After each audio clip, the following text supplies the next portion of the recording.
আচ্ছা, আমার মতো পাগল আশা করছে এই পৃথিবীতে আর একটাও নেই। তার কারণটা আমি বলছি শোনো। এই গরমের মধ্যে লোক মরে যাচ্ছে গরমে। আমি সেই গরমে গায়ে সোয়েটার, মাথায় টুপি দিয়ে এখন বেরিয়ে পড়েছি। আর দেখো আমি কিন্তু একা না। আমার মাও কিন্তু মাথায় চাদর-ফাদর মুড়ি দিয়ে আমাকে নিয়ে বেরিয়ে পড়েছে। আর তোমরা সত্যিই ভেবে নিলে বলো এই গরমের মধ্যে তাও আবার এই পচা গরমের মধ্যে আমি এরকম সোয়েটার টুপি পরে আর বেরিয়েছি। আমার শরীরে কোনো গরম বলে বস্তুও নেই। আসলে ব্যাপারটা হচ্ছে আমি প্রচুর পরিমাণে ল্যাথখোর হয়ে গিয়েছি।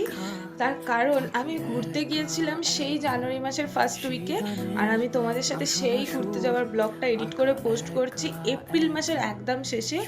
মানে 3 মাস ধরে আমি ভিডিওটা জমিয়ে রেখে দিয়েছি, আজকে আমার চোখে পড়লো আর আমি তখন মনে করলাম যে আচ্ছা এই ব্লগটা তো তোমাদের সাথে আমি শেয়ারই করে নিই।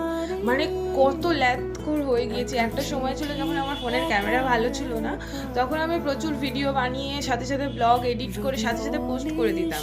আর এখন যখন আমার ক্যামেরা কোয়ালিটি ভালো, ফোন কিনেছি নতুন, তখন দেখো আমি কিন্তু একদম না এডিট করছি না তোমাদের সাথে প্রতিদিনের ব্লগ প্রতিদিন শেয়ার করছি। সারাদিন শুয়ে বসে ল্যাদ খাচ্ছি আর এডিটের কথা মাথায় এলে একটু পরে করছি একটু পরে করছি, এরকম অবস্থা হয়ে গিয়েছে আমার।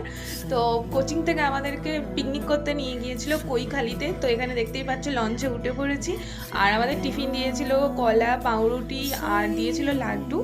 আর এখানে সিনিয়র দাদা দিদিরা, সাথে স্যার, ম্যাম আর স্যারের বউয়েরা সবাই এখানে আলু পেঁয়াজ কাটছিল, কারণ দুপুরের লাঞ্চের একটা ব্যবস্থা করার ব্যাপার ছিল, সেটাই লঞ্চেই হয়েছিল। তো আমাদেরকে নিয়ে যাওয়া হয়েছিল একটা পার্কে। আর এই যে দেখো আমার বন্ধু, কারণ আমার সবাই বলছিল ওটা নাকি আমারই বন্ধু, তো আমি মেনে নিয়েছিলাম যে হ্যাঁ ঠিক আছে আমারই বন্ধু। তো এই যে পার্কটার নামটাও আমি ভুলে গিয়েছি, আর কারণটা তো বুঝতেই পারছো, কারণ 3 মাস আগে গিয়েছিলাম। আর এই যে এখানে টিকিট কেটে নিলাম, আর টিকিটটা কেটে নিয়ে ঢুকে পড়লাম পার্কে। আর ঢুকতে না ঢুকতে আমার চোখ গেল সবার প্রথমে এই ফুলের ঝাঁকে। তো এই ফুলের সামনে বসে প্রচুর ফটো ভিডিও তুলে নিই। আর ওই রোদ্দুরে বেশ গরম লাগছিল, তাই জন্য বেরিয়েই সাথে সাথে একটু গলাটা ঠান্ডা করে নিলাম আর চলে এলাম লঞ্চে। আর তারপরে স্যারেরা এখানে এক চিকেন বিরিয়ানি বানিয়েছিল, আর বিরিয়ানির টেস্ট ও মাই গড, মানে খুবই সুন্দর হয়েছিল। আর স্যারেদের হাতে যেহেতু খাচ্ছি তাই আরও সুন্দর খেতে লাগছিল।